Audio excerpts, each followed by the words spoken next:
ఇచ్చిన 6 గ్యారంటీలు మీరు జూబ్లీహిల్స్లో గట్టిగా కాంగ్రెస్ పార్టీకి దిమ్మ తిరిగే విధంగా మీరు తీర్పునిస్తే తప్పకుండా రాష్ట్రం మొత్తంలో కూడా పేదలకు న్యాయం జరుగుతుంది, పేదలకు లాభం జరుగుతుంది.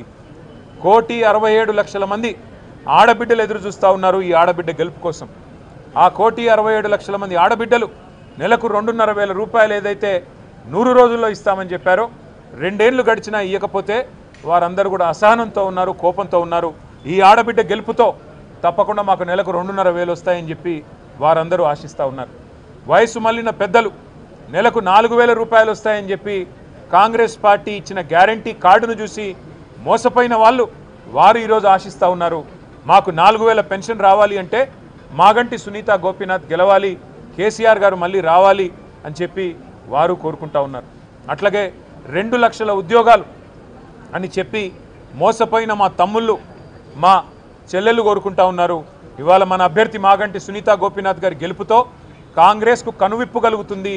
కాంగ్రెస్కు చెంపపెట్టు లాంటి తీర్పునిస్తేనే ఆ 2 లక్షల ఉద్యోగాలు మాకు వస్తాయని చెప్పి మా తమ్ముళ్ళు చెల్లెళ్ళు భావిస్తూ ఉన్నారు. ఆటో అన్నలు తిరగబడుతున్నారు.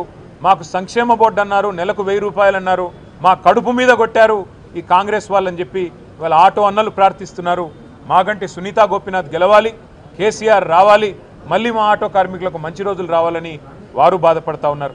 వాళ్ళ హైడ్రా అరాచకంతో హడలిపోతున్న హైదరాబాద్ బస్తీ వాసులు, బాధపడుతున్న వాళ్ళు, ఎప్పుడు వచ్చి రేవంత్ రెడ్డి బుల్డోజర్ శనివారం ఆదివారం వచ్చి ఇల్లు కూలగొడుతుందో అనే భయంతో బిక్కుబిక్కుమంటున్న పేదలు వామ్మో హైడ్రా అంటూ, వామ్మో కాంగ్రెస్ అంటూ ఇవాళ మళ్ళీ మాగంటి సునీత గోపీనాథ్ గెలవాలి.